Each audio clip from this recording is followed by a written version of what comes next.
വീണ്ടും വചന പ്രഘോഷണ, രോഗശാന്തി ശുശ്രൂഷ, ദിവ്യകാരുണ്യ സൗഖ്യ ആരാധനയിലേക്കൊക്കെ നാം പ്രവേശിക്കുകയാണ്. ഈ ശുശ്രൂഷയ്ക്ക് നേതൃത്വം നൽകുന്നത് ഈ കാലഘട്ടങ്ങളിൽ ദൈവമായ കർത്താവ് അതിശക്തമായ രീതിയിൽ തൻ്റെ രോഗശാന്തി വരങ്ങൾ നൽകി ഉപയോഗിച്ചുകൊണ്ടിരിക്കുന്ന വ്യക്തി. നമുക്കെല്ലാം പരിചയമുണ്ട്, യേശു ആരിലും വലിയവൻ. ഷാലോം ടി വിയിലൂടെ ലോകം മുഴുവൻ അറിയപ്പെടുന്ന ബ്രദർ സാബു ആറുതൊട്ടിയാണ്. ഈ കാലഘട്ടങ്ങളിൽ അദ്ദേഹത്തെ കർത്താവ് അതിശക്തമായ രീതിയിൽ കർത്താവിൻ്റെ കരങ്ങളിലെ ഒരു കൂടമായി ഉപയോഗിച്ചുകൊണ്ടിരിക്കുകയാണ്. രാജ്യങ്ങൾക്കും ദേശങ്ങൾക്കെല്ലാം അനുഗ്രഹമായി കർത്താവ് മാറിക്കൊണ്ടിരിക്കുന്നു. നമുക്ക് കരങ്ങളടിച്ച് വചനവേദിയിലേക്ക് ബ്രദർ സാബു ആറുതൊട്ടിയെ സ്വീകരിക്കാം. ഒന്ന് കണ്ണുകളടച്ച് ദൈവസന്നിധിയിലേക്ക് അദ്ദേഹത്തെ സമർപ്പിക്കാം. കർത്താവേ, ആ മകനിലൂടെ അവിടുന്ന് എന്നോട് സംസാരിക്കണമേ. കർത്താവേ, ബ്രദർ സാബു ആറുതൊട്ടിയെ സ്നേഹത്തോടെ നിൻ്റെ കരങ്ങളിലേക്ക് സമർപ്പിച്ചുകൊണ്ട് കരങ്ങൾ വലത്തേലും ഉയർത്തി ആ മകനിലൂടെ കർത്താവ് നമ്മെ തൊടാനും ആ കർത്താവ് നമ്മളെ സുഖപ്പെടുത്താനും കർത്താവ് നമ്മളെ അനുഗ്രഹിക്കാനുമായി ഒരു നിമിഷം നമുക്ക് അനുഗ്രഹിച്ച് പ്രാർത്ഥിക്കാം. ഹല്ലേലൂയ. യേശുവേ നന്ദി, യേശുവേ മഹത്വം, യേശുവേ ആരാധന ആരാധന ആരാധന ആരാധന ആരാധന. ഈശോയെ നന്ദി, ഈശോയെ നന്ദി, യേശുവേ നന്ദി, യേശുവേ മഹത്വം, യേശുവേ ആരാധന, യേശുവേ ആരാധന, യേശുവേ ആരാധന, ഈശോയെ ആരാധന, യേശുവേ ആരാധന. കരങ്ങളടിച്ച്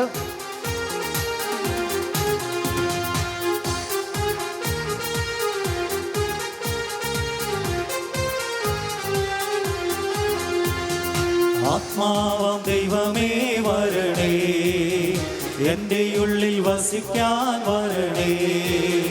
ആത്മാവാം ദൈവമേ വരണേ, എൻ്റെ ഉള്ളിൽ വസിക്കാൻ വരണേ.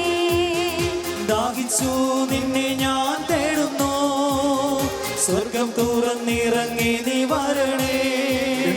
ദാഹിച്ചു നിന്നെ എല്ലാവരും കരമടിച്ച് ഒന്ന് ചേർന്ന് പാടിക്കേ. ആത്മാവാം ദൈവമേ വരണേ, എൻ്റെ ഉള്ളിൽ വസിക്കാൻ വരണേ. ചേർന്ന് പാടാം. ആത്മാവാം ദൈവമേ വരണേ, എൻ്റെ ഉള്ളിൽ വസിക്കാൻ വരണേ. കരമൊന്ന് ഉയർത്തി അടിക്കാമോ? ഒന്ന് ചേർന്ന് പാടി. കർത്താവേ, ഈ സമൂഹത്തിൻ്റെ മേൽ ആത്മാവിൻ്റെ ശക്തി പകരണമേ. പരിശുദ്ധാത്മാവിൻ്റെ അഗ്നിയാൽ അഭിഷേകം ചെയ്യണമേ. ഹല്ലേലൂയ. കർത്താവിൻ്റെ രക്തത്താൽ വിശുദ്ധീകരിക്കണമേ. ഒരു പുത്തൻ അഭിഷേകം, ഒരു പുതിയ ചൈതന്യം ഈ ജനത്തിന് മേൽ പകരണമേ. എല്ലാവരും ഉണർവോടെ കരമുയർത്തി ഒന്ന് വിളിച്ചേ യേശുവേ. സ്വരമുയർത്തി വിളിച്ചേ യേശുവേ. കരമടിച്ചു ചേർന്ന് പാടാം. കരമുയർത്തി അടിച്ച് ഒന്ന് ചേർന്ന് പാടി ആരാധിക്കട്ടെ.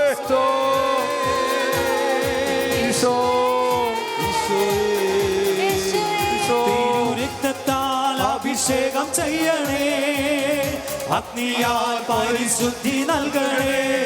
തിരുരക്തത്താൽ അഭിഷേകം ചെയ്യണേ, അഗ്നിയാൽ പരിശുദ്ധി നൽകണേ. ആത്മാവാം ദൈവമേ വരണേ, എല്ലാവരും ചേർന്ന് വലിയ ദാഹത്തോടെ, ആത്മദാഹത്തോടെ. ആത്മാവാം ദൈവമേ വരണേ, എൻ്റെ ഉള്ളിൽ വസിക്കാൻ വരണേ. കരമുയർത്തി അടിക്കാമോ? ആത്മാവാം ദൈവമേ വരണേ, എൻ്റെ ഉള്ളിൽ വസിക്കാൻ വരണേ. ആത്മാവാം ദൈവമേ വരണേ, എൻ്റെ ഉള്ളിൽ വസിക്കാൻ വരണേ. ആത്മാവാം ദൈവമേ വരണേ, എൻ്റെ ഉള്ളിൽ വസിക്കാൻ വരണേ. Hallelujah, hallelujah. ദൈവമേ വരണേ, യേശുവേ, ആത്മാവിനെ പകരണമേ. ആത്മാവിന്റെ തീ പകരണമേ. ഹല്ലേലൂയ. ആത്മാവിന്റെ ശക്തി നിറയ്ക്കണമേ. ഹല്ലേലൂയ, ഹല്ലേലൂയ. സ്തോത്രം. ഹല്ലേലൂയ, ഹല്ലേലൂയ, ഹല്ലേലൂയ, ഹല്ലേലൂയ. യേശുവേ, ആത്മാവിനെ അയക്കണമേ. Come Holy Spirit, mighty anointing in the name of Jesus. കരമുയർത്തി ഒന്ന് സ്തുതിച്ചേ. ഹല്ലേലൂയ, ഹല്ലേലൂയ, ഹല്ലേലൂയ, ഹല്ലേലൂയ, ഹല്ലേലൂയ, ഹല്ലേലൂയ. പരിശുദ്ധാത്മാവേ നന്ദി, സ്തുതി, സ്തുതി. ഹല്ലേലൂയ, സ്തോത്രം, സ്തോത്രം. ഹല്ലേലൂയ, ഹല്ലേലൂയ, ഹല്ലേലൂയ. യേശുവേ, ആരാധന, ആരാധന. സ്തുതിക്കുന്നു, സ്തുതിക്കുന്നു. ഹല്ലേലൂയ, ആരാധന, ആരാധന. ഹല്ലേലൂയ, സ്തോത്രം. ആത്മാവ് നിറയട്ടെ, അഭിഷേകം നിറയട്ടെ, ദൈവശക്തി കൊണ്ട് നിറയട്ടെ. Mighty anointing in the name of Jesus. Hallelujah. സ്തുതിക്കട്ടെ, അധരം തുറന്ന് സ്തുതിക്കട്ടെ. ഭാഷാപരമുള്ളവര് ഭാഷാപരത്തൊക്കെ സ്തുതിച്ചു പ്രാർത്ഥിക്കട്ടെ. Hallelujah, hallelujah, hallelujah, hallelujah, hallelujah, hallelujah, hallelujah, hallelujah, hallelujah. നമുക്ക് വലതുകരം ഉയർത്തിപ്പിടിച്ച് പ്രാർത്ഥിക്കാം. ഒന്ന് ചേർന്ന് പരിശുദ്ധാത്മാവായ ദൈവമേ, പരിശുദ്ധാത്മാവായ ദൈവമേ, എന്നിൽ വന്ന് നിറയണമേ. എന്നിൽ വന്ന് നിറയണമേ. പരിശുദ്ധാത്മാവേ, പരിശുദ്ധാത്മാവേ, എന്നെ വിശുദ്ധീകരിക്കണമേ. വചനം സ്വീകരിക്കുവാൻ എന്റെ മനസ്സിനെ തുറക്കണമേ. എന്റെ ബുദ്ധിയെ പ്രകാശിപ്പിക്കണമേ. യേശു ക്രിസ്തുവിന്റെ നാമത്തിൽ അത്ഭുതങ്ങളും അടയാളങ്ങളും രോഗശാന്തികളും ഇവിടെ സംഭവിക്കട്ടെ. ഹല്ലേലൂയ, ഹല്ലേലൂയ, ഹല്ലേലൂയ, ഹല്ലേലൂയ, ഹല്ലേലൂയ, ഹല്ലേലൂയ. അമ്മേ മാതാവേ, ഞങ്ങൾക്ക് വേണ്ടി പ്രാർത്ഥിക്കണമേ. നന്മ നിറഞ്ഞ മറിയമേ സ്വസ്തി, കർത്താവ് അങ്ങയുടെ സ്ത്രീകൾ അങ്ങ് അനുഗ്രഹിക്കപ്പെട്ടതാവുന്നു. അങ്ങയുടെ ഉദരത്തിന് പരമായി ഈശോ അനുഗ്രഹിക്കപ്പെട്ടവനാകുന്നു. പാപികളായ ഞങ്ങൾക്ക് വേണ്ടി ഞങ്ങളുടെ മരണസമയത്തും ഞങ്ങളുടെ പരിശുദ്ധമേ, ആമേൻ. ഹല്ലേലൂയ. ഈ ഒരു വചനം പറഞ്ഞിട്ട് ഇരിക്കാം. സങ്കീർത്തനം 126:3. സങ്കീർത്തനങ്ങൾ 126:3. കർത്താവ് കർത്താവ് ഞങ്ങൾക്ക് വേണ്ടി വൻ കാര്യങ്ങൾ ചെയ്തിരിക്കുന്നു, ഞങ്ങൾ സന്തോഷിക്കുന്നു. കർത്താവ് ഞങ്ങൾക്ക് വേണ്ടി വൻ കാര്യങ്ങൾ ചെയ്തിരിക്കുന്നു, ഞങ്ങൾ സന്തോഷിക്കുന്നു. ഇപ്രകാരം പ്രാർത്ഥിച്ച്, കർത്താവ് എനിക്ക് വേണ്ടി എൻ്റെ കുടുംബത്തിന് വേണ്ടി വലിയ കാര്യങ്ങൾ ചെയ്യും. ഞാൻ വിശ്വസിക്കുന്നു, ഞാൻ വിശ്വസിക്കുന്നു. വലിയ കാര്യങ്ങൾ എന്റെ ദൈവം എനിക്ക് വേണ്ടി ചെയ്യും. ഹല്ലേലൂയ, ഹല്ലേലൂയ, ഹല്ലേലൂയ. അടുത്ത് നിൽക്കുന്ന ആളിന്റെ കയ്യെ പിടിച്ചിട്ട് പറയുക, കർത്താവ് നിനക്ക് വേണ്ടി വലിയ കാര്യങ്ങൾ ചെയ്യും. പരസ്പരം പറഞ്ഞ് ഒരു 3-4 പേരോട് പറഞ്ഞ്, വിശ്വാസത്തോടെ പറഞ്ഞ്, തൊട്ട് പുറകിലൊക്കെ നിൽക്കുന്നതിന് പറഞ്ഞ്, കയ്യെ പിടിച്ചിട്ട് കർത്താവ് നിനക്ക് വേണ്ടി വലിയ കാര്യങ്ങൾ ചെയ്യും. ഒന്ന് സന്തോഷമായിട്ട് ഹല്ലേലൂയ, ഹല്ലേലൂയ. തൊട്ട് അടുത്ത് നിൽക്കുന്ന ആളോട് പറഞ്ഞ്, കർത്താവ് അനുഗ്രഹിക്കട്ടെ, കർത്താവ് അനുഗ്രഹിക്കട്ടെ. ഇരിക്കാം നമുക്ക്. Praise the Lord. എല്ലാവർക്കും സന്തോഷമാണോ? സന്തോഷമാണോ? സന്തോഷമുള്ളവരുന്ന കൈ വീശി കാണിച്ച്. ദുഃഖമുള്ളവരുന്ന കൈ ഉയർത്തി കാണിച്ചേ. ദുഃഖമുള്ളവർ ആരുമില്ലേ? എൻ്റെ ദൈവമേ, ദുഃഖമുള്ളവരുന്ന കൈ വീശി കാണിച്ചേ. ദുഃഖവും വിഷമവും ഒക്കെ ഇല്ലേ? ഉണ്ട്. ദുഃഖമുണ്ട്, വിഷമമുണ്ട്, പ്രയാസങ്ങളൊക്കെ ഉണ്ട് നമുക്ക്. ഓക്കെ, ഈ രാത്രി കർത്താവ് നിങ്ങൾക്ക് വേണ്ടി വലിയ കാര്യങ്ങൾ ചെയ്യാനായിട്ട് പോവുകയാണ്. ഉറപ്പാണ്, ഈ രാത്രി നിങ്ങളെല്ലാവരും കർത്താവ് അനുഗ്രഹിച്ചിട്ടേ ഇവിടെ നിന്ന് പറഞ്ഞയക്കത്തുള്ളൂ. ഈ രാത്രി വലിയ ഒരു അനുഗ്രഹത്തിൻ്റെ രാത്രിയാണ്. ദൈവം നിങ്ങളുടെ ജീവിതത്തിൽ ശക്തമായിട്ട് ഇടപെടുന്ന രാത്രിയാണ്. Hallelujah, hallelujah. കർത്താവ് എനിക്ക് വേണ്ടി വലിയ കാര്യങ്ങൾ ചെയ്യും. അത് കൈവീശി പറഞ്ഞ, കർത്താവ് എനിക്ക് വേണ്ടി വലിയ കാര്യങ്ങൾ ചെയ്യും, വലിയ കാര്യങ്ങൾ ചെയ്യും, വലിയ കാര്യങ്ങൾ ചെയ്യും. സംശയിക്കേണ്ട, വലിയ കാര്യങ്ങൾ കർത്താവ് നിങ്ങൾക്ക് വേണ്ടി ചെയ്യും. ഇന്നലെ ഉണ്ടായ ഒരു അനുഭവം ഞാൻ പങ്കുവയ്ക്കുക. ഇന്നലെ എനിക്ക് കോട്ടയം കളത്തിപ്പടി ക്രിസ്ത്യനിൽ പോകേണ്ട ഒരു ആവശ്യമുണ്ടായിരുന്നു. നമ്മുടെ ധ്യാനമൊക്കെ അവിടെ നടക്കുന്നതാണ്. അവിടെ പോയിട്ട് എൻ്റെ അവിടെ വേറെ 2 പേരുണ്ട്. ഞങ്ങൾ തിരിച്ച് അടുത്ത് പോരുമ്പോൾ ഉച്ച സമയമാണ്. ഞങ്ങൾ ഒരു ഹോട്ടലിൽ കയറി ചോറുണ്ടു. ചോറുണ്ട് കഴിഞ്ഞ് കൈയൊക്കെ കഴുകി ഇറങ്ങി വരുമ്പോൾ ഒരു ചേട്ടൻ എന്നെ കയറി പിടിച്ചു. സാബു ബ്രദറാണെന്ന് ചോദിച്ചു. ഞാൻ പറഞ്ഞു അതെ. ആ മനുഷ്യൻ പറയുകയാണ്, 2014 പാമ്പാടി ഗുഡ് ന്യൂസ് ധ്യാന മന്ദിരത്തിൽ ഞാൻ ബ്രദറിൻ്റെ ധ്യാനം കൂടിയതാണ്. ഇവിടെ അദ്ദേഹം ചോദിച്ചാണ്, അന്ന് ഞാൻ എൻ്റെ ഒരു പെട്ടി ഓട്ടോറിക്ഷ അവിടെ ധ്യാന കേന്ദ്രത്തിൽ അമ്മ വീട് മനസ്സിലുകൊണ്ട് നോക്കുന്ന കേന്ദ്രം, അവിടെ എൻ്റെ ഒരു പെട്ടി ഓട്ടോറിക്ഷ കൊടുത്ത് ബ്രദർ ഓർക്കുന്നുണ്ടോ? ഞാൻ പറഞ്ഞു ഓർക്കുന്നുണ്ട്. അദ്ദേഹം പറയുകയാണ്, അദ്ദേഹത്തിന് പെട്ടി ഓട്ടോറിക്ഷ ഓടിച്ചായിരുന്നു ജീവിതം കുടുംബം പറ്റുകൊടുന്നത്. അപ്പോൾ മടുത്തു ഈ പെട്ടി ഓട്ടോറിക്ഷ ഓടിച്ച്. അപ്പോൾ ധ്യാനം കൂടിയപ്പോൾ ആഴമായൊരു മാനസാന്തര ദൈവാനുഭവമൊക്കെ ഉണ്ടായി. അവിടെ മാനസികകളെ നോക്കുന്ന അമ്മ വീട്ടിലേക്ക് ജോസഫ് കണ്ടത്തിപ്പലം വെച്ച നേതൃത്വത്തിലുള്ള ഒരു സെൻ്ററാണ് ഗുഡ് ന്യൂസ് ധ്യാനകേന്ദ്രം. അപ്പോൾ ഈ സഹോദരൻ എന്ത് ചെയ്തു? ധ്യാനത്തിൽ തീരുമാനമെടുത്തു ഈ പെട്ടി ഓട്ടോറിക്ഷ അമ്മ വീടിന് വേണ്ടി കൊടുക്കാനായിട്ട്. അവിടെ ഒരു കുറേ മാനസികകളുണ്ട് കേട്ടോ. അങ്ങനെ ആ പെട്ടി ഓട്ടോറിക്ഷ കൊടുത്തു. എന്നോട് പറഞ്ഞിട്ടാണ് കൊടുത്തത്. പ്രാർത്ഥനയൊക്കെ മേടിച്ചു. ആ മനുഷ്യൻ പോവുകയും ചെയ്തു. 2014 സംഭവം നടക്കുന്നു. ഇപ്പം എത്രയായി? 2025 കയറി. ഇന്നലെയാണ് മനുഷ്യനെ ഞാൻ പിന്നീട് കാണുന്നത്. എൻ്റെ കയ്യെ പിടിച്ചിട്ട് പറയാം, ബ്രദറെ, എൻ്റെ ജീവിതത്തിൽ ദൈവം വലിയ അത്ഭുതങ്ങൾ ചെയ്തു. ഞാൻ ചോദിച്ചു, എന്താ? ഇപ്പോൾ എനിക്ക് 4 ടിപ്പർ ലോറിയുണ്ട്, ഒരു JCB ഉണ്ട്, പിക്കപ്പ് വാനുകളുണ്ട്. ഞാനിപ്പോൾ വലിയ രീതിയിൽ സാമ്പത്തികമായിട്ട് ദൈവം എന്നെ ഉയർത്തി. ഞാൻ പറഞ്ഞു, കൊള്ളാമല്ലോ. അന്ന് പെട്ടി ഓട്ടോറിക്ഷ അമ്മ വീടിന് കൊടുത്തിട്ട് ഞാൻ ഇറങ്ങിപ്പോന്ന, ധ്യാനം കൂടിയിട്ട് പോന്ന. പക്ഷെ ദൈവം എന്നെ അനുഗ്രഹിച്ചു. ഇന്ന് JCB ഉണ്ട്, 4 ടിപ്പറുണ്ട്, മറ്റ് വണ്ടികളുണ്ട്. സാമ്പത്തികമായിട്ട് ദൈവം എന്നെ ഉയർത്തി. എന്താ പറയുക, ഒരു കെട്ട് പൊതിച്ചോറ് ഡ്രൈവർമാർക്ക് മേടിക്കാനായിട്ട് ചോറ് മേടിക്കാൻ വന്നതെന്ന് പറഞ്ഞു. ഹല്ലേലൂയ. ദൈവത്തിൻ്റെ അത്ഭുതകരമായ ഇടപെടൽ നമ്മുടെ ജീവിതത്തിൽ, പ്രത്യേകിച്ച് സാമ്പത്തിക മേഖലകളിൽ ദൈവത്തിൻ്റെ ഇടപെടലുകൾ ഉണ്ടാകേണ്ടിയിരിക്കുന്നു. എനിക്ക് ഉറപ്പുണ്ട്, ഇവിടെ ഇരിക്കുന്ന പല വ്യക്തികളും സാമ്പത്തിക മേഖലയിൽ ഒത്തിരി ഞെരുക്കത്തിലൂടെ കടന്നു പോകുന്നവരാണ്. ഉറപ്പാണ്. നിങ്ങളുടെയൊക്കെ മുഖം കാണുമ്പോൾ അറിയാം. ഏറ്റവും വലിയ വിഷമമേറിയ സാഹചര്യം എന്ന് പറയുന്നത് സാമ്പത്തിക പ്രതിസന്ധിയാണ്, സാമ്പത്തിക തകർച്ചയാണ്. ഏതാനും മാസങ്ങൾക്ക് മുമ്പ് ഒരു വ്യക്തി, അദ്ദേഹം വലിയ ഒരു ബിസിനസ്സുകാരനാണ്. 135 കോടി രൂപ കടബാധ്യത. എക്സ്പോർട്ട് ബിസിനസ്, നാട്ടിൽ ബിസിനസ്, പല പരിപാടി ഉണ്ടായിരുന്നു. എല്ലാം പൊളിഞ്ഞു. എങ്ങനെ പൊളിഞ്ഞെന്നൊന്നും അറിയത്തില്ല. മൊത്തം തീർന്നു. കെട്ടിടങ്ങൾ ജപ്തിയായി. അവസാനം ആ മനുഷ്യന് ആത്മഹത്യയുടെ വക്കില. അത് ധ്യാനത്തിന് വരുമ്പോൾ മുഖത്ത് ഷേവൊക്കെ ചെയ്തിട്ട് ഒരു 2 ആഴ്ച മീശയൊക്കെ വളർന്ന് ഒരു പാവ മനുഷ്യൻ, എല്ലാം തകർന്നു. അദ്ദേഹം പറഞ്ഞു, ബ്രദറെ, വീട്ടിലുണ്ടായിരുന്ന വണ്ടികൾ, ഓടി കാറുകൾ, 1 കോടി 1.5 കോടി വിലയൊക്കെ കാറുകളൊക്കെ വിറ്റു. എല്ലാം തീർന്നു. വീടിപ്പോൾ ജപ്തിയിലാണ്. മക്കളുണ്ട്, ഭാര്യയുണ്ട്, എല്ലാവരും എനിക്കെതിരാണ്. ഞാൻ ആത്മഹത്യയുടെ വക്കിലാണ്. ആത്മഹത്യ ചെയ്യാൻ ഞാൻ തീരുമാനമെടുത്തിരിക്കുകയാണ്. മരിക്കാൻ തീരുമാനമെടുത്തിരിക്കുക. 130 കോടി കടബാധ്യതക്കാരനായ ഒരു പാവ മനുഷ്യൻ. എല്ലാം തീർന്നു. ആ മനുഷ്യനുമായിട്ട് സംസാരിച്ചു. ആ മനുഷ്യൻ്റെ ജീവിത തകർച്ചകളൊക്കെ പങ്കുവെച്ചു. ആ ധ്യാനം കൂടി പ്രാർത്ഥിച്ചു വിട്ടു. ആ ധ്യാനം കഴിഞ്ഞ് മടങ്ങുമ്പോൾ ആ വ്യക്തി ഒരു തീരുമാനമെടുത്തിരുന്നു, ഞാൻ ആത്മഹത്യ ചെയ്യത്തില്ല. ഹല്ലേലൂയ. ആ മനുഷ്യൻ ഇന്നും ആത്മഹത്യ ചെയ്തിട്ടില്ല. ഇന്ന് വാടക വീട്ടിലാണ് താമസിക്കുന്ന. ഭാര്യ മക്കളുമായിട്ട് വീടൊക്കെ ജപ്തി പോയി. വലിയ കോടികളുടെ വീട് എല്ലാം ജപ്തി പോയി. ആൾ ആത്മഹത്യ ചെയ്തില്ല. ഇന്ന് വാടക വീട്ടിൽ താമസിക്കുന്നു. അവൾ സാമ്പത്തിക മേഖലകളിൽ തകർന്നു തരിപ്പണമായ അനേകം കുടുംബങ്ങളെ ഓരോ ധ്യാനത്തിലും കൺവെൻഷനിലും ഞാൻ കണ്ടുമുട്ടുന്നുണ്ട്.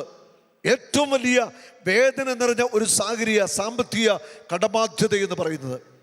അത് കൊടുത്തു തീർക്കാൻ സമയത്തിന് പറയുന്ന കാലാവധിക്ക് കൊടുത്തു തീർക്കാൻ പറ്റാതെ വരുമ്പോൾ നമ്മുടെയൊക്കെ മനസ്സിൽ വലിയ വിഷമ. കടം വാങ്ങിച്ച ആളിന് വലിയ വിഷമ. ഇതൊന്ന് കൊടുത്തു തീർക്കണം. ഈ അടുത്ത നാളിൽ ഒരു സഹോദരി ധ്യാനത്തിൽ വന്നു.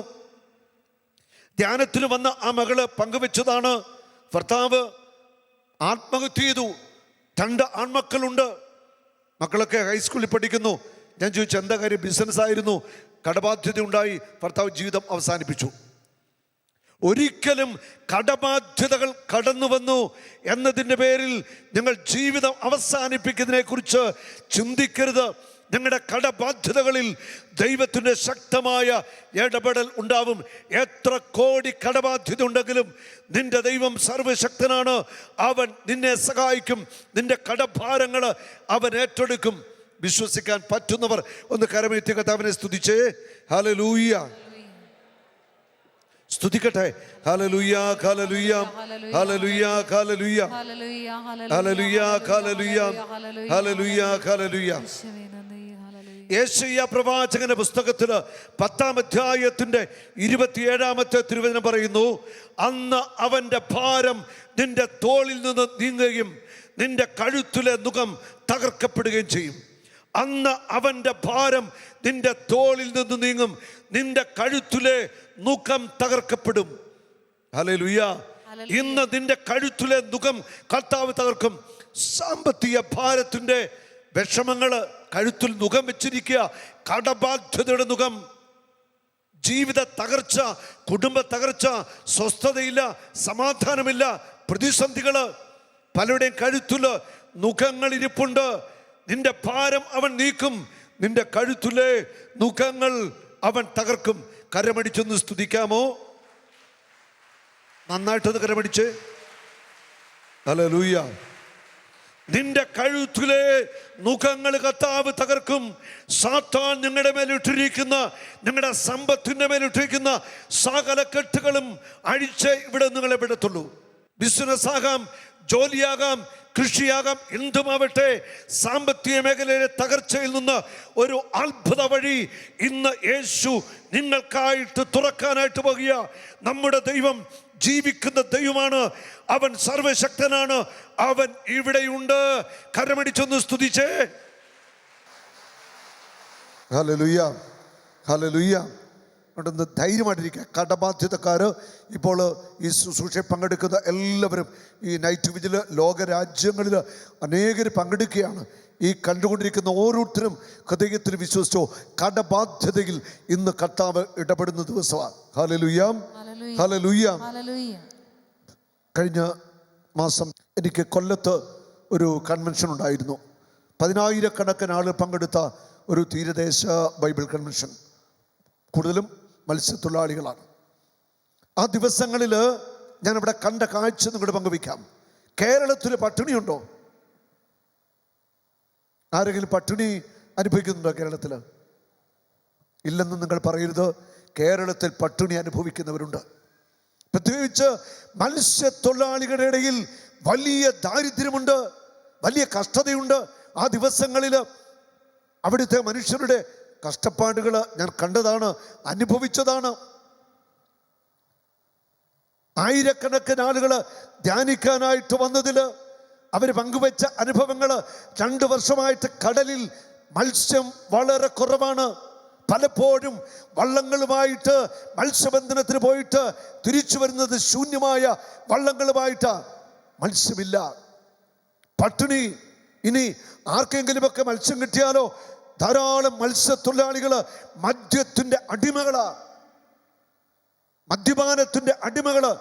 ദാരിദ്ര്യം അങ്ങോട്ട് മേയുകയാ അവരുടെ വീടുകളിൽ. യുവാക്കന്മാര് മയക്കുമരുന്നിന്റെ അടിമത്വത്തിലാ.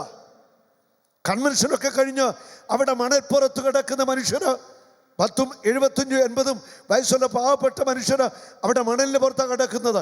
അവരിട്ടിരിക്കുന്ന ഷർട്ട് അല്ലെ കൈലിയൊക്കെ കണ്ടു കഴിഞ്ഞാൽ നമുക്ക് സങ്കടം തോന്നും.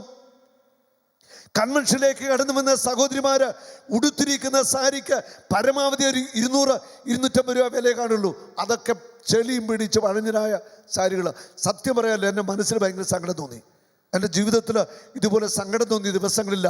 ദാരിദ്ര്യത്തിലും കഷ്ടതയിലും ജീവിക്കുന്ന ഒരുപറ്റ മനുഷ്യര്. ഹല്ലേലൂയ. ഇങ്ങനെ ദാരിദ്ര്യത്തില് ജീവിക്കേണ്ടവനാണോ ക്രൈസ്തവൻ?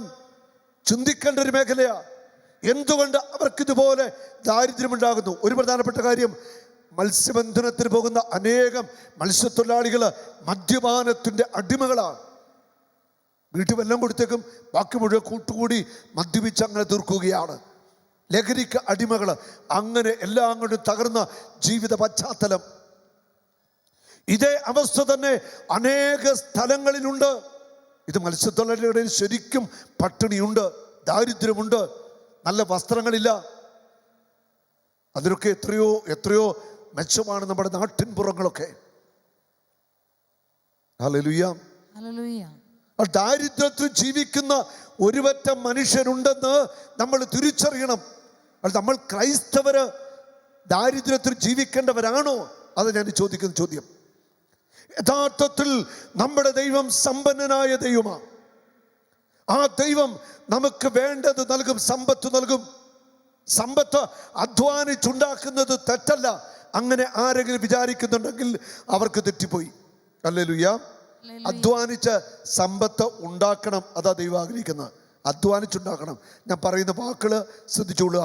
അധ്വാനിച്ചുണ്ടാക്കണം. തട്ടിപ്പും വെട്ടിപ്പും വഞ്ചനയല്ല. അല്ലാതെ അധ്വാനിച്ച് സമ്പത്ത് ഉണ്ടാക്കുന്നത് ദൈവത്തിന് ഇഷ്ടമാണ്. സുഭാഷിതങ്ങളുടെ പുസ്തകത്തിൽ 10-ാം അധ്യായത്തിന്റെ 22-ാമത്തെ വചനം പറയുന്നു, കർത്താവിൻ്റെ അനുഗ്രഹം സമ്പത്ത് നൽകുന്നു, അവിടുന്ന് അതിൽ ദുഃഖം കലർത്തുന്നില്ല. കരമെത്തി പിടിച്ച് ഉച്ചത്തിൽ പറഞ്ഞേ, കർത്താവിൻ്റെ അനുഗ്രഹം സമ്പത്ത് നൽകുന്നു, അവിടുന്ന് അതിൽ ദുഃഖം കലർത്തുന്നില്ല. കർത്താവിൻ്റെ അനുഗ്രഹം സമ്പത്ത് നൽകുന്നു, അവിടുന്ന് അതിൽ ദുഃഖം കലർത്തുന്നില്ല. കർത്താവിൻ്റെ അനുഗ്രഹത്താൽ സമ്പത്ത് ഉണ്ടാകും. ഉറപ്പാണ്. കർത്താവ് സമ്പത്ത് തരുന്നവൻ തന്നെയാണ്. സുഭാഷിതങ്ങളുടെ പുസ്തകത്തിൽ 8-ാം അധ്യായത്തിന് 18, സമ്പത്തും ബഹുമാനവും നിലനിൽക്കുന്ന ധനവും ഐശ്വര്യവും എൻ്റെ അടുക്കലുണ്ട്. സമ്പത്ത്, ബഹുമാനം, നിലനിൽക്കുന്ന ധനം, എൻ്റെ ഐശ്വര്യം എൻ്റെ അടുക്കലുണ്ട്. 8:21 പറയുന്നു, ഞാൻ എന്നെ സ്നേഹിക്കുന്നവനെ സമ്പന്നനാക്കി അവരുടെ ഭണ്ഡാരം നിറയ്ക്കുന്നു. എന്നെ സ്നേഹിക്കുന്നവനെ ഞാൻ സമ്പന്നനാക്കി അവരുടെ ഭണ്ഡാരം നിറയ്ക്കുന്നു. ഈ ദാരിദ്ര്യം തരുന്നത് ദൈവമാണെന്നൊന്നും ആരും വിളിച്ചു പറയരുത്. ദൈവത്തിന് നമുക്ക് ദാരിദ്ര്യം നിന്ന് നമ്മളെ കഷ്ടപ്പെടുത്താനുള്ള പദ്ധതിയൊന്നുമില്ല. അധ്വാനിച്ചാൽ, മാന്യമായിട്ട് അധ്വാനിച്ചാൽ സമ്പത്ത് ഉണ്ടാവും. അത് ബുദ്ധിപൂർവ്വം ചെലവഴിച്ചാൽ, സമ്പത്ത് മിച്ചം പിടിച്ചാൽ നമുക്ക് മിച്ചം സമ്പത്തുണ്ടാവും. ഇവിടെ അധ്വാനിച്ചുണ്ടാക്കുന്നത് നല്ലൊരു പങ്ക് ദൂർത്തടിച്ച് ജീവിക്കുന്ന ഒരു സമൂഹത്തെയാണ് നമ്മൾ കാണുന്നത്. മദ്യപാനം, ആഡംബര ജീവിതം, സുഖലോലുപത, ഇങ്ങനെ അങ്ങോട്ട് ക്രിസ്ത്യാനികൾ അടിച്ചു പൊളിച്ച് ജീവിക്കുക. പിന്നെ അങ്ങനെ സമ്പത്ത് മിച്ചം കാണും? സമ്പത്ത് ഉണ്ടായാൽ അത് ബുദ്ധിപൂർവ്വം ചെലവഴിക്കാനും നമുക്കൊരു കഴിവ് വേണം. മണി മാനേജ്മെന്റ് ഇത് വളരെ പ്രധാനപ്പെട്ടതാണ്. സമ്പത്ത് ഉണ്ടാക്കുന്ന മിടുക്കന്മാരുണ്ട്. ഇത് കയ്യിൽ നിൽക്കുന്നുണ്ടോ? ഇത് തലമുറയ്ക്ക് അനുഗ്രഹമായിട്ട് മാറുന്നുണ്ടോ? സമ്പത്ത് ദൈവം തരും. സമ്പത്ത് അധ്വാനിച്ചുണ്ടാക്കുന്നത് തെറ്റല്ല, അങ്ങനെ ആരും ചിന്തിക്കണ്ട. അതുകൊണ്ട് ദയവ് ചെയ്ത് കുടുംബജീവിതം നയിക്കുന്നവര് ദാരിദ്ര്യത്തെ ഒത്തിരി സ്നേഹിക്കണ്ട. നമുക്ക് മക്കളുണ്ട്, കുടുംബമുണ്ട്, പിള്ളേർക്ക് നല്ല ഡ്രസ്സ് വേണം, നല്ല സ്കൂളിൽ വിട്ട് പഠിപ്പിക്കണം, സാമാന്യം കൊള്ളാവുന്ന വീട് വേണം, അത്യാവശ്യം വേണ്ടതൊക്കെ വീട്ടിൽ വേണം. വേണോ? പറ. വേണം. വേണമെന്ന് അഭിപ്രായം നഗരത്തിൽ കാണിച്ച്. കുടുംബജീവൻ നയിക്കുന്നവർ അധ്വാനിച്ച് മക്കളെയൊക്കെ നന്നായിട്ട് നോക്കണം. മക്കൾക്ക് നല്ല ഡ്രസ്സ് വേണം, അവർക്ക് നല്ല വിദ്യാഭ്യാസം, ഇംഗ്ലീഷ് മീഡിയത്തിലൊക്കെ വിട്ട് പഠിപ്പിക്കണം. നല്ല കാര്യമാണ്. നല്ല വിദ്യാഭ്യാസം കൊടുക്കണം, നല്ല ജോലി കിട്ടട്ടെ, നല്ല നെല്ലൊക്കെ മക്കൾ വരട്ടെ, നല്ല കുടുംബജീവിതം ഉണ്ടാവട്ടെ, നല്ല വീട്, അത്യാവശ്യം കൊള്ളാവുന്നൊരു വാഹനം, ഇതൊക്കെ വേണമെന്നേ. അതുകൊണ്ട് നിങ്ങൾ പറയണം, ദാരിദ്ര്യത്തിന്റെ പിശാചേ എൻ്റെ വീട്ടിൽ നിന്ന് ഇറങ്ങിപ്പോകാൻ പറയണം. ദാരിദ്ര്യത്തിന്റെ പിശാചിനെ വീട്ടിൽ ഇരുത്തരുത് നമ്മള്. ഹല്ലേലൂയ. അതിന്റെ ആവശ്യമില്ല. അത് നമ്മൾ കുടുംബജീവിതം നയിക്കുന്നവര് അത് വളരെ ശ്രദ്ധിക്കണം. മാന്യമായ ഒരു ജീവിതം നമ്മുടെ സമൂഹത്തിൽ, നമ്മുടെ സമുദായത്തിൽ നമുക്ക് ആവശ്യമുണ്ട്. ഇത് കൂടാതെ നമ്മൾ അധ്വാനിക്കുന്ന സമ്പത്ത് ദൂർത്തടിച്ച് ദാരിദ്ര്യവും പട്ടിണിയും അവസാനം ആത്മഹത്യയിൽ അവസാനിപ്പിക്കേണ്ട ഒരു ജീവിതമല്ല നമ്മുടെ ജീവിതമെന്ന് ആദ്യമേ തിരിച്ചറിയണം. അപ്പൊ സമ്പത്തിനെ കുറിച്ച് ഒരു നല്ല കാഴ്ചപ്പാടിലേക്ക് ഞങ്ങൾ വരേണ്ടിയിരിക്കുന്നു. ഞാനിത് പറയാൻ ഒരു കാര്യം, അന്ന് കൊല്ലത്തെ ആ ജനത്തിൻ്റെ കഷ്ടപ്പാട് കണ്ടിട്ട് ലാസ്റ്റ് ദിവസം ഞാൻ നന്നായിട്ട് സാമ്പത്തിക മേഖലയെക്കുറിച്ച് ഒന്ന് പ്രസംഗിച്ചു.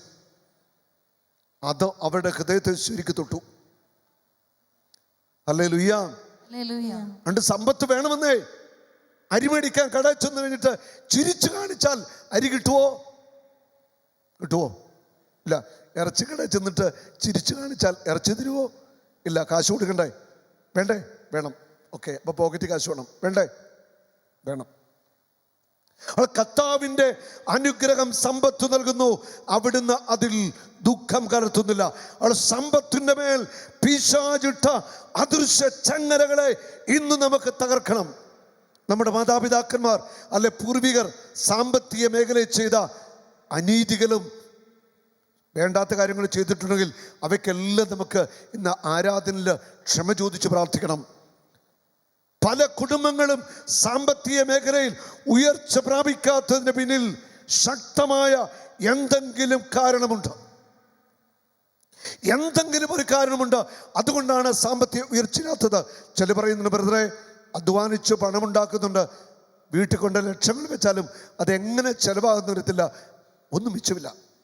എത്ര ബിസിനസ്സുകാർ പറയുന്നു മിച്ചമില്ല. എന്തേ മിച്ചമില്ലാത്തത്? അതിൻ്റെ കാരണം സമ്പത്ത് ദൈവത്താൽ അനുഗ്രഹിക്കപ്പെടാത്തത് കൊണ്ടാണ് നമുക്ക് മിച്ചം സമ്പത്തില്ലാത്തത്. മിച്ചം സമ്പത്ത് വേണമെങ്കിൽ കർത്താവ് നമ്മെ അനുഗ്രഹിക്കണം. ഈ കഴിഞ്ഞ ദിവസം എൻ്റെ ഒരു സുഹൃത്ത്, അദ്ദേഹത്തിന് കുറച്ച് കടബാധ്യതയുണ്ട്. ഞാൻ പങ്കുവെച്ചപ്പോൾ എന്നോട് ഷെയർ ചെയ്ത, എനിക്ക് അത്രയൊന്നും അറിയത്തില്ലായിരുന്നു. ഞാൻ യാദൃച്ഛമായിട്ട് കണ്ടപ്പോൾ പറയുകയാണ്, കടബാധ്യതയുണ്ട്, അത്യാവശ്യം ഒരാൾക്ക് 1 ലക്ഷം രൂപ കൊടുക്കാനുണ്ടായിരുന്നു, പലിശയ്ക്ക് മേടിച്ചു. അതുകൊണ്ട് ഞാൻ ചോദിച്ചു, പലിശ എന്തായി?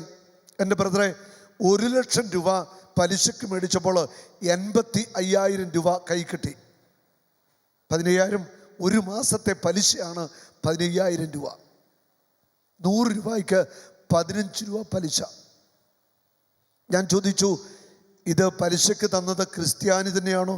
അതെ, ക്രിസ്ത്യാനിയാന്ന് പറഞ്ഞു.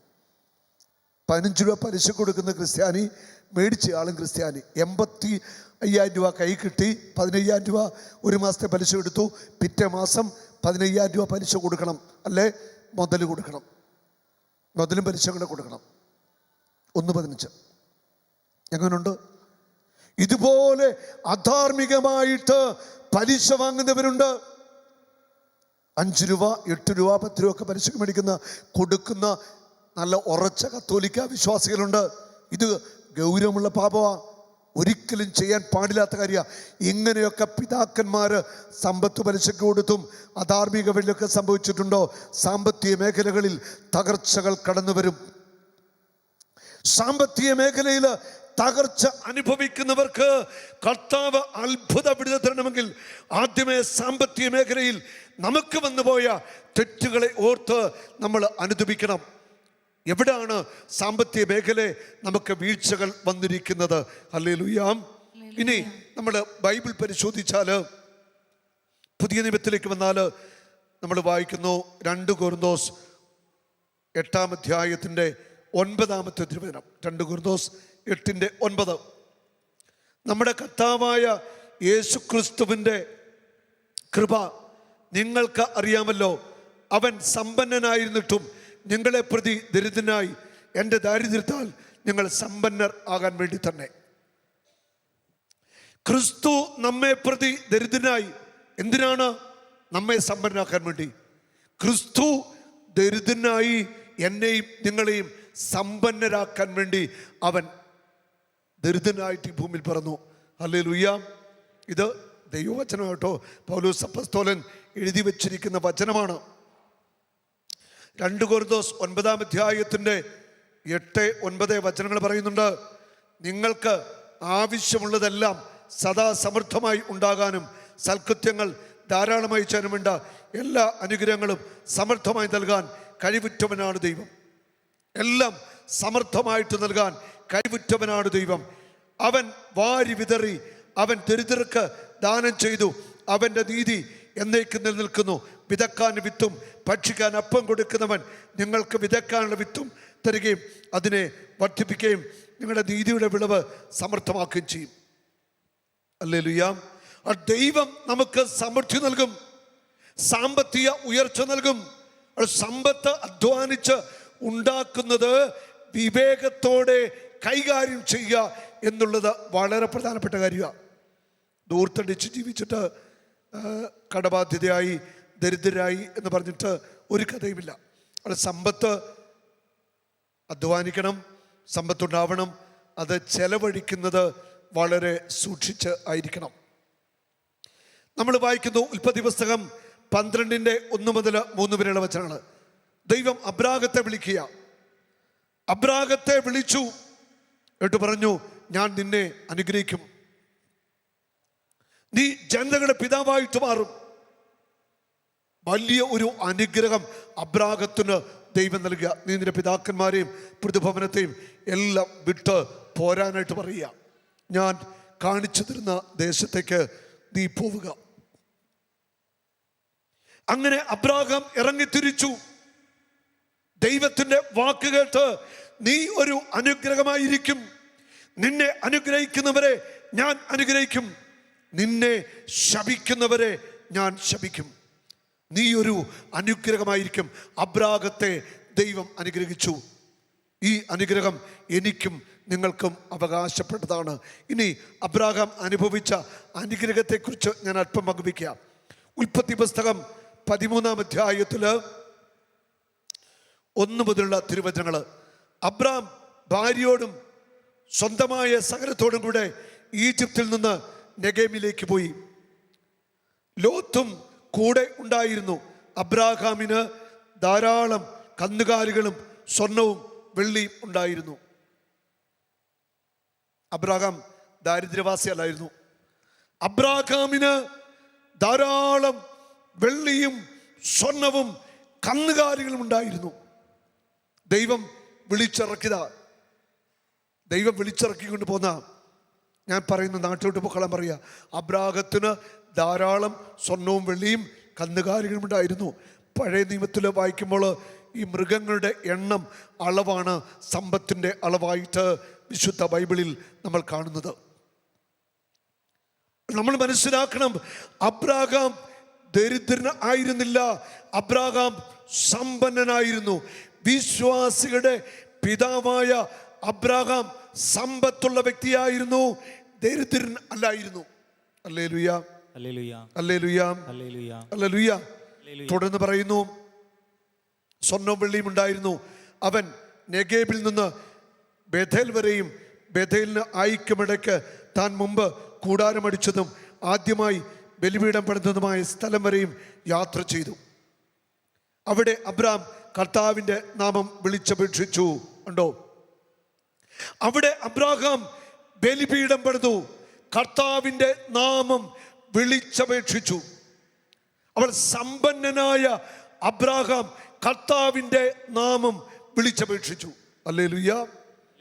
അതുകൊണ്ട് സാമ്പത്തികമായിട്ട് പൊളിഞ്ഞ് തകർന്ന് തീർന്നിട്ടല്ല ദൈവത്തെ വിളിക്കേണ്ടത്.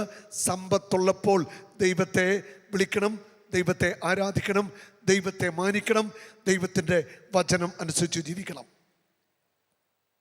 ഹല്ലേലൂയ. ഒന്ന് കൈയടിച്ച് കർത്താവിനെ സ്തുതിക്കാമോ?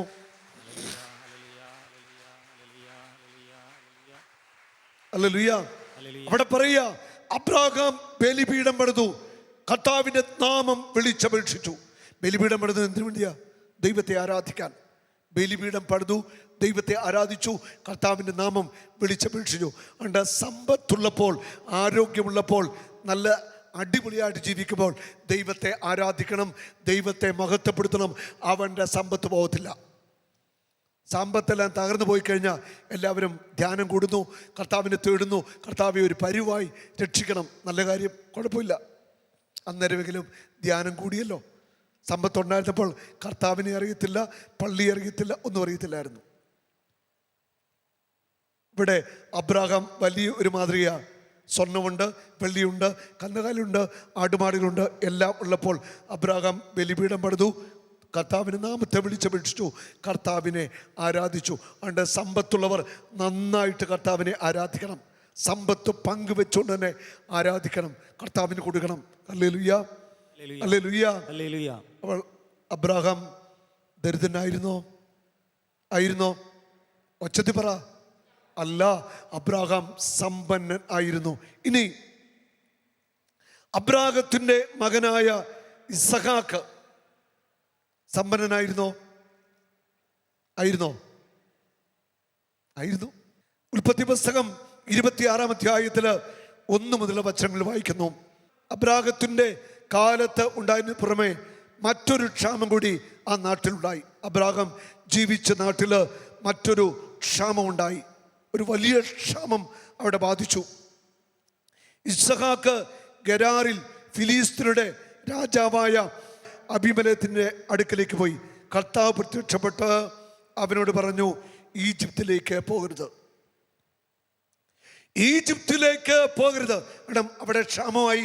അപ്പം ഇസഹാക്ക് കണക്കൂട്ടി ഈജിപ്തിലേക്ക് പോകാൻ. അവിടെ ദൈവം പറയാണ് ഈജിപ്തിലേക്ക് പോകരുത്. ഹല്ലേലൂയ. ഞാൻ പറയുന്ന നാട്ടിൽ പാർക്കുക, ഈ നാട്ടിൽ തന്നെ കഴിഞ്ഞുകൂടുക. ഞാൻ നിന്റെ കൂടെ ഉണ്ടായിരിക്കും, നിന്നെ ഞാൻ അനുഗ്രഹിക്കുകയും ചെയ്യും. ഞാൻ നിന്നെ അനുഗ്രഹിക്കും. ഈ നാട്ടിൽ നിന്ന് നീ പോകരുത്. ഇവിടെ ക്ഷാമമാണ്, പക്ഷെ നീ ഈ നാട്ടിൽ നിന്ന് പോകരുത്. നിന്നെ ഈ ക്ഷാമമുള്ള ഈ നാട്ടിൽ വെച്ച് ഞാൻ അനുഗ്രഹിക്കാൻ പോവുക. ഒന്നും ഇല്ലായ്മയിൽ നിന്ന്, ശൂന്യതയിൽ നിന്ന് കർത്താവ് നിങ്ങളെ ഉയർത്തും. എൻ്റെ ടീമിലുള്ള ഒരു സഹോദരൻ, ആ സഹോദരന് 10 വർഷം കഴിഞ്ഞ് നമ്മുടെ ടീമിലായിട്ട് ഒരിക്കൽ നമ്മുടെ ധ്യാനം കൂടിയ സമയത്ത് 26 ലക്ഷം രൂപ കടബാധ്യ. ഭാര്യ, 2 പെൺമക്കൾ. ഒത്തിരി പ്രയാസത്തിലാണ്. കടം വിട്ട മാർഗമൊന്നുമില്ല. വാടകയ്ക്ക് താമസിക്കുന്നത്. നമ്മുടെ ധ്യാനം കൂടി കഴിഞ്ഞിട്ട് നമ്മുടെ ഏകദിനം നടക്കുന്ന മുണ്ടക്കയം ചിറ്റടിയിൽ ഏകദിന കൺവെൻഷൻ വന്നു. ഞാനിവിടെ വചന ശുശ്രൂഷ കഴിഞ്ഞ് ആരാധന സമയത്ത് കർത്താവ് ഒരു മെസ്സേജ് നൽകി. 25 ലക്ഷം രൂപ കടബാധ്യതയുള്ള ഒരാളെ കർത്താവ് തൊടുന്നു, കർത്താവ് ഏറ്റെടുക്കുന്നു. ഞാൻ ആ മെസ്സേജ് അനൗൺസ് ചെയ്തു. അടുത്ത മെസ്സേജുകൾ ഇങ്ങനെ പറഞ്ഞുകൊണ്ടിരിക്കുമ്പോൾ ദൈവത്തിൻ്റെ ആത്മാവ് എൻ്റെ ഉള്ളിൽ പറയാണ് 25 ലക്ഷമല്ല 26 ലക്ഷം രൂപ കടബാധ്യതയുള്ള ആളെ കർത്താവ് ഏറ്റെടുക്കുന്നു. അപ്പോൾ ഈ സഹോദരൻ ആരാധനയിൽ യേശുവിനോട് പറയുകയാണ്, യേശുവേ, എൻ്റെ കടബാധ്യത 26 ലക്ഷം രൂപയാണ്. ബ്രദർ, 26 എന്ന് വിളിച്ചു പറഞ്ഞാൽ ഞാൻ വിശ്വസിക്കാമെന്ന് കർത്താവിനോട് പറഞ്ഞുകൊണ്ടിരിക്കുക. ആ സമയത്താണ് ആത്മാവിനോട് പറഞ്ഞിട്ട് ഞാൻ അനൗൺസ് ചെയ്യുന്നു, 26 ലക്ഷം രൂപ കടബാധ്യതയുള്ള വ്യക്തിയെ കർത്താവ് ഏറ്റെടുക്കുന്നു. അന്ന് ശുശ്രൂഷ കഴിഞ്ഞ് എൻ്റെ അടുക്കൽ വന്നിട്ട് പറഞ്ഞു, ബ്രദറെ, ഇങ്ങനെ മെസ്സേജ് ഉണ്ടായിരുന്നു. ഞാൻ പറഞ്ഞു, കർത്താവ് ഏറ്റെടുത്തു. പിന്നെ ദൈവം അങ്ങോട്ട് ഇടപെടുക. ആ മകൻ്റെ സഹോദരങ്ങൾ, ഭാര്യയുടെ ആങ്ങളമാരോ ആരാണ്ടൊക്കെ UK-ലോ എങ്ങാണ്ടൊക്കെ ഉണ്ട്. അവർ നാട്ടിൽ വന്നപ്പോൾ ഇവിടെ കടബാധ്യതയെക്കുറിച്ച് കഴിഞ്ഞു. ഭാര്യയുടെ ആങ്ങള വന്നിട്ട് പറഞ്ഞു, ഒന്നും വിഷമിക്കണ്ട, കടബാധ്യത ഞങ്ങൾ തീർത്തോളാം. ഇപ്പം കടബാധ്യതയൊക്കെ തീർന്നു. അവർ തീർത്തു കൊടുത്തു. ഈ അടുത്ത നാളിൽ മൂത്ത മോള് ജർമ്മനിക്ക് പോയി. 2ാമത്തെ കൊച്ചു പഠിക്കുന്നു. 10 വർഷമായിട്ട് നമ്മുടെ ടീമിലുണ്ട്. കർത്താവ് അത്ഭുതകരമായിട്ട് കടബാധ്യതയിൽ നിന്ന് വിടുവിക്കുക. ദൈവം ഇടപെടുകയാണ്. ഒന്ന് കൈയടിച്ചേ. ഹല്ലേലൂയ.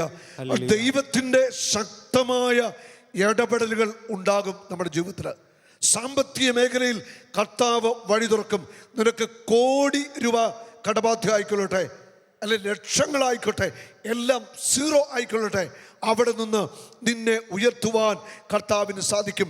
ഇവിടെ ഇസഹാക്കിനോട് കർത്താവ് പറയുകയാണ്, ഈ നാട്ടിൽ നിന്ന് പോകരുത്. ക്ഷാമമെന്ന് എല്ലാം തീർന്ന നാടാ, ഇവിടുന്ന് നീ പോകരുത്. നിന്റെ കൂടെ ഞാനുണ്ട്, നിന്നെ ഞാൻ അനുഗ്രഹിക്കും. വീണ്ടും അതേ അധ്യായം വായിക്കുന്നു, 26:12. ഇസഹാക്ക് ആ നാട്ടിൽ കൃഷി ഇറക്കുകയും അക്കൊല്ലം തന്നെ 100 മേനി വിളവെടുക്കുകയും ചെയ്തു. ഹല്ലേലൂയ.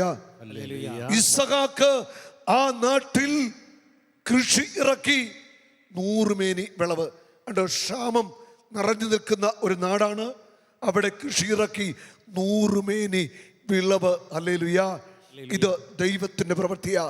നീ ഏത് അവസ്ഥയിൽ തകർന്ന വ്യക്തിയാണെങ്കിലും നിന്നെ സാമ്പത്തികമായിട്ട് ഉയർത്തുവാൻ, അല്ലെ നിന്റെ മക്കളെ ഉയർത്തുവാൻ, കടഭാരം മാറ്റിത്തരുവാൻ, അടഞ്ഞ വഴികൾ തുറക്കുവാൻ കർത്താവിന് സാധിക്കും. വിശ്വസിക്കുന്നവർ ഒന്ന് കരമീത്തി കാണിച്ച്. ഇസഹാക്ക് ആ നാട്ടിൽ കൃഷി ഇറക്കുകയും അക്കൊല്ലം തന്നെ 100 മേനി വിളവെടുക്കുകയും ചെയ്തു. കർത്താവ് അവനെ അനുഗ്രഹിച്ചു. അവൻ അഭിവൃദ്ധിപ്പെട്ടുകൊണ്ടേയിരുന്നു. അവൻ വലിയ സമ്പന്നനാവുകയും ചെയ്തു. ഹല്ലേലൂയ. അബ്രാഹത്തിന്റെ മകനായ ഇസഹാക്ക് വലിയ സമ്പന്നനായി. ഹല്ലേലൂയ. ഹല്ലേലൂയ. ഹല്ലേലൂയ. ദാരിദ്ര്യം വേണോ? വേണോ? പറ, നിങ്ങൾ പറ. വേണ്ടൊരു മേടിച്ചോ, വേണ്ടൊരു ചോദിച്ചു മേടിച്ചോ. ദാരിദ്ര്യം ഒരു കുഴപ്പമില്ല. കുടുംബജീവിതക്കാര് ദാരിദ്ര്യത്തെ കെട്ടിപ്പുണരാൻ വരട്ടെ. അങ്ങനെ ദാരിദ്ര്യത്തിൽ ജീവിച്ചത് ഒരു കഥയില്ല. കുടുംബം മാന്യമായിട്ട് നമ്മുടെ സമൂഹത്തിൽ ജീവിക്കണം. വേണ്ടേ? വേണ്ടേ? മക്കൾക്ക് വിദ്യാഭ്യാസം നല്ല വേണ്ടേ? നല്ല നില കെട്ടിച്ചയക്കണ്ടേ? വേണമെന്ന് അഭിപ്രായമുള്ള കയ്യെത്തി കാണിച്ച്. അത് വേണം. അഭിവൃദ്ധിപ്പെട്ടുകൊണ്ടിരുന്നു. ക്രമേണ അവൻ വലിയ സമ്പന്നനാവുകയും ചെയ്തു. അവന് ധാരാളം ആടുമാടുകളും പരിചാരകരും ഉണ്ടായിരുന്നു. ധാരാളം ആടുമാടുകളും പരിചാരകരും ഉണ്ടായിരുന്നു. Hallelujah, hallelujah. അത് കണ്ട് ഫിലിസ്ത്യർക്ക് അവനോട് അസൂയ തോന്നി. അതുകൊണ്ട് ഫിലിസ്ത്യർക്ക് അവനോട് അസൂയ തോന്നി. ഇവിടെ ഇരിക്കുന്ന നിങ്ങളുടെ കുടുംബം സാമ്പത്തികമായിട്ട് ഉയർച്ച പ്രാപിക്കണം. തകർന്നു തരിപ്പണമായിട്ട് നിങ്ങളുടെ നാട്ടില് ഒന്നുമില്ലാത്ത അവസ്ഥ നിങ്ങൾ ആവരുത്.